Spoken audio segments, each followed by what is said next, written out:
What if James died? A question that has been brought up by at least 2 people. And I know that it's a lot, but it's still weird it happened twice, right? Now, bigger engines than James have had worse accidents, so just to make sure we get James out of the picture, let's say he was pulling some explosive material when he had his accident, so bye-bye James. The first noteworthy change, apart from James being gone, is the fact that Thomas likely wouldn't get his branch line in this timeline. Remember, Thomas only got his branch line because he proved himself heroic when he rescued James.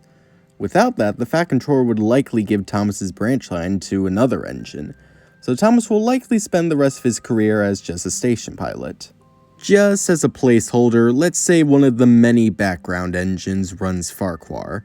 What would happen on the line? I'll leave that up to your imagination. Secondly, the railway would need a new mixed traffic engine. So, our new number 5 will be Donald. Why Donald? Because why not? With Thomas still in the yard, and both Edward and Donald being willing to shunt, the events of Trouble in the Sheds would not happen, meaning Percy would not come to the railway, at least not yet.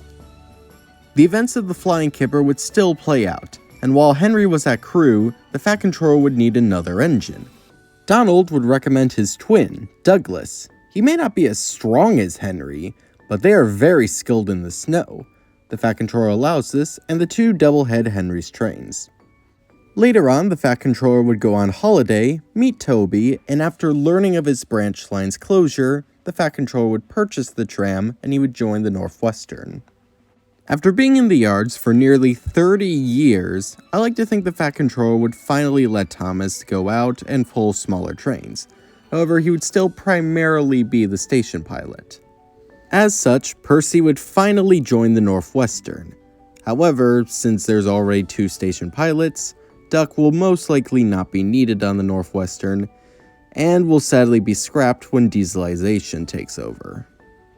However, just for the sake of optimism, let's say maybe Montague gets bought by a preservation society. The events of the Northwestern Railway would carry on. History would not remember James. He was just one of the engines who visited one day and had an accident. A tragic end for such a splendid engine.